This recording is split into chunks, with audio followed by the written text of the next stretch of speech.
Shri Venkateswara gold తాకట్టులో ఉన్న మీ బంగారాన్ని విడిపించి కొనబడును.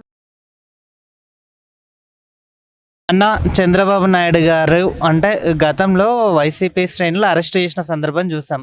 2 సంవత్సరాలు అంటే నేటికి చంద్రబాబు నాయుడు గారిని అంటే 2 సంవత్సరాల నేపథ్యంలో చూసామన్నమాట.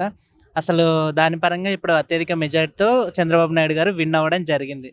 జైల్లో ఉన్నప్పుడు ఆయన జీవితాన్ని ఎలా చూడొచ్చు అసలు? ఇప్పుడు గెలిచిన 140+ సీట్లు అనేది దానికి సగం కారణం ఆ జైల్లో పెట్టడమే.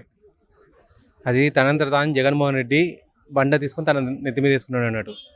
ఇప్పుడు నియంత అనేది ఉండొచ్చు, కానీ నియంతతత్వం అనేది అంత అంత పనిచేయకూడదు అన్నట్టు. ఎంతున్నా తనకు కూడా కొద్ది గొప్ప తెలిసి ఉండాలి. నేను పొరపాటున ఎదుటివాడిని శిక్షిస్తే వానికి జాలిగా ఓటు పడే అవకాశం ఉందా అనేదాన్ని ఆలోచించేటట్టు ఉండాలి, లేదా తన మంత్రులు చెప్తే వినేటట్టు ఉండాలి. అటువంటిది అనేది ఏది లేకుండా ఒక సీఎం, ఆయన ఆల్రెడీ ఇంతకుముందు ఉమ్మడి ఆంధ్ర తెలంగాణ రాష్ట్రానికి సీఎం అయినాయి. ఫస్ట్ సీఎంగా ఆయనే చేసిండు ఆంధ్రాకు. అటువంటిది ప్రజల్లో ఎంతో కొంత సానుభూతి అని చెప్పేసి ఉంటుంది, ప్లస్ అభివృద్ధి చూపించిండు అని చెప్పేసి కూడా ఎంతో కొంత ఉంటుంది. అటువంటి అతన్ని తీసుకెళ్ళి జైల్లో వేస్తే ఇప్పుడు నీ మీద ఎన్నో కేసులు ఉన్నాయి, లక్షల కోట్లు తిన్నామని చెప్పి నీ మీదే ఉంది క్లియర్గా. అది ఆపుకొని ఇప్పుడు ఒక సామెత ఉంది చూడండి, గురువింద కింజకు తన తర్వాత ఎదుటి వాళ్ళని చూపించాలి. నువ్వు చేసిన చర్య ఏంటిదంటే చంద్రబాబు నాయుడికి ప్లస్ పాయింట్ చేసావు అన్నట్టు. ఇప్పుడు ఆయన ఎంత జైల్లో పోయినా కూడా, నువ్వు ఎంత పోలీసులో చెప్పినా కూడా వాళ్ళు కూడా ఎక్కడో ఒక చోట ఆలోచిస్తారు.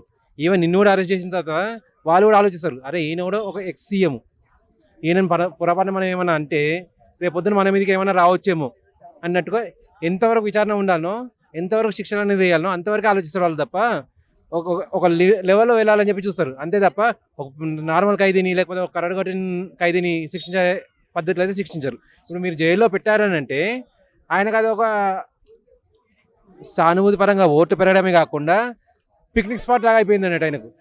53 రోజుల పాటు జైల్లో పెట్టడం ఎంత అన్యాయం అసలు. ఇంకోటి అందులో కూడా అక్రమ కేసులను ఉద్దేశించి చంద్రబాబు నాయుడు గారిని పెట్టడం అంటే ఆయన రాష్ట్రం కోసం ఎంతగానో పరితపించుంటారనే దాని మీద ఒకసారి మాట్లాడు. ఇప్పుడు నేను చెప్పేది అదే అన్నట్టు. ఇప్పుడు ఆయన ఏది చేసినా కూడా కక్షపూరితంగా చేసిండని చెప్పేసి క్లియర్గా అర్థమైపోయింది. అది ఆ ఎలక్షన్ రిజల్ట్స్ అనేవి ఏవైతే వచ్చినాయో దాంట్లో క్లియర్గా అర్థమైంది ఇదే అన్నట్టు. అంటే ప్రజల్లో చైతన్యం వచ్చింది, మనం అనేది ఒక తప్పుడు నాయకుడిని ఎన్నుకున్నాము, ఆ నాయకుడిని ఎన్నుకోవడం వల్లనే రాష్ట్రం అనేది ఇలా వెనుకబడుతుంది. ఫ్రీ బీస్ ఇచ్చినంత మాత్రాన అభివృద్ధి అని చెప్పి చెప్పలేము మనం. అభివృద్ధి అనేది మనం చూపించాలి. నువ్వు ఒక్క రోడన్నా కనీసం రోడ్డు మీద ఇప్పుడు పాదయాత్ర అని చెప్పి చేసావు ఎలక్షన్స్ ముందు, అదే పాదయాత్ర గెలిచాక ఒకసారి చేసి ఉంటే ఎంత బాగుండేది. ఆ పాదయాత్ర చేసేటప్పుడు నీకు క్లియర్గా అర్థమయ్యేది ఈ రోడ్లు ఎలా ఉన్నాయని చెప్పేసి, రోడ్డు పక్కన ఉన్న ఇల్లు అనేవి ఎలా ఉన్నాయని చెప్పి అర్థమయ్యేది, వాళ్ళ బతుకులు అనేవి ఎలా ఉన్నాయని చెప్పి అర్థమయ్యేది. చలో మా నాయకుడు మేము ఎన్నుకున్న తర్వాత ఓన్లీ సీట్లోనే కూర్చోకుండా పాదయాత్ర అనేది మళ్ళీ తిరిగి చేస్తూ ఎన్నుకున్న తర్వాత కూడా అంటే గెలిచిన తర్వాత కూడా మా దగ్గరకు వస్తున్నాడు అనే సానుభూతి అని చెప్పి క్లియర్గా పెరిగేది.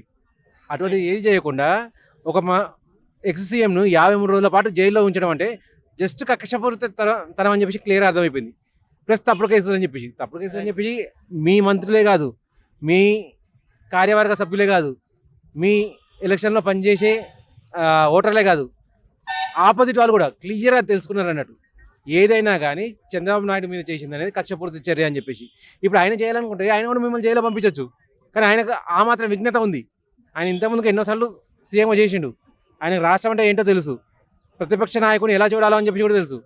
కనీసం మీకు ఇంకో మాట గుర్తుందో లేదో, ఉమ్మడి రాష్ట్రం ఉన్నప్పుడు మీ నాన్నగారు అసెంబ్లీలో క్లియర్గా కూర్చో అని చెప్పి ఈ సైడ్ ఇంకో మాట్లాడిండు. ఆ మాట పట్టించుకున్న తర్వాత కూడా రాజశేఖర రెడ్డిని ఫ్రెండ్గానే చూసింది తప్ప శత్రువుగా చూడలేదు ఎప్పుడు. కానీ మీరేం చేశారు, ప్రతిపక్ష నాయకుడు అంటే శత్రువుగా చూడడం మొదలుపెట్టారు. మీరు రాజకీయాల్లో ఉన్నప్పుడు ప్రతిపక్ష నాయకుడిని మీ మాటల్లో చెప్పండి, కానీ చేతల్లో కాదు. చేతల్లో మీరు అభివృద్ధిని చూపించండి. అది చూపిస్తే మిమ్మల్ని కూడా రేపొద్దున మళ్ళీ సీఎం చేసే అవకాశం ఉంటుంది. లేదు అని అంటే ఈ 11 పోయి ఒకటి కూడా అయ్యే ఛాన్స్ ఉంది.